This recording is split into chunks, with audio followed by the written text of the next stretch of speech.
Mabuhay! Yan! Maraming salamat po sa Panginoon. Sama-sama na naman po tayo.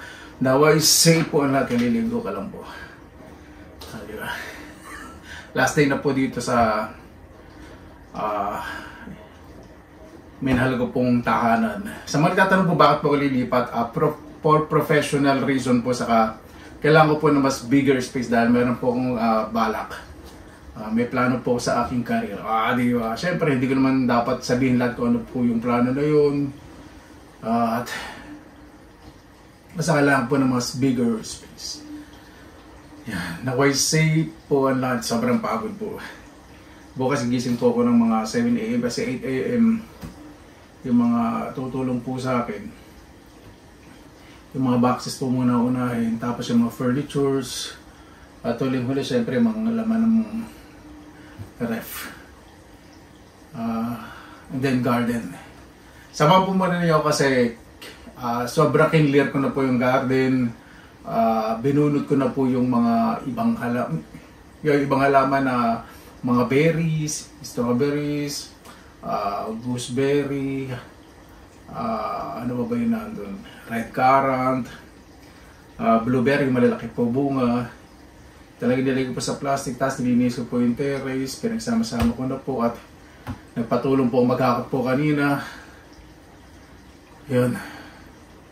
Tara, samahan po ninyo ako. Pasensya na po at sobrang pagod po talaga ako.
Ayan po mga kababayan. Clear na po. At bukas, last na lang po yung outdoor set. Saka yung grass cutter.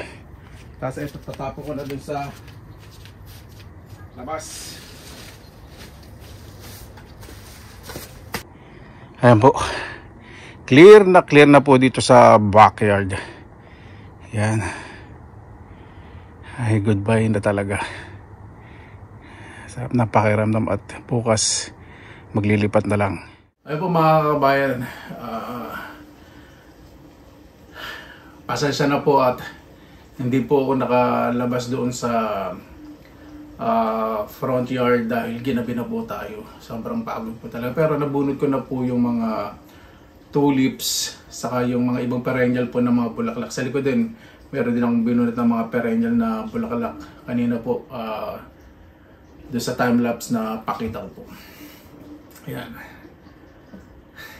Excited na po talaga ako lumipat sa bagong bahay na lilipatan ko, newly renovated, o di ba?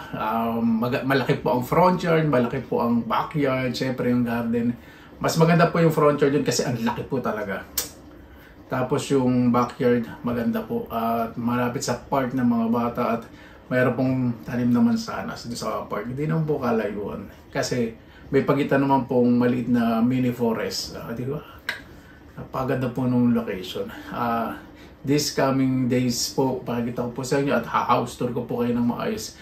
Ngayon lang po dito sa minahal ko pong tahanan na heto. Siyempre yung mga kapitbahay dito nalungkot. Nabalitaan na nga po nila na alis po dito. Hindi lang po ako, meron pa pong aalis eh. Meron pong isa pa. Bakit nakaalis na po mga tao po dito? Hindi ko po alam. Maganda po itong location po ito. Ako naman po may professional reason po eh.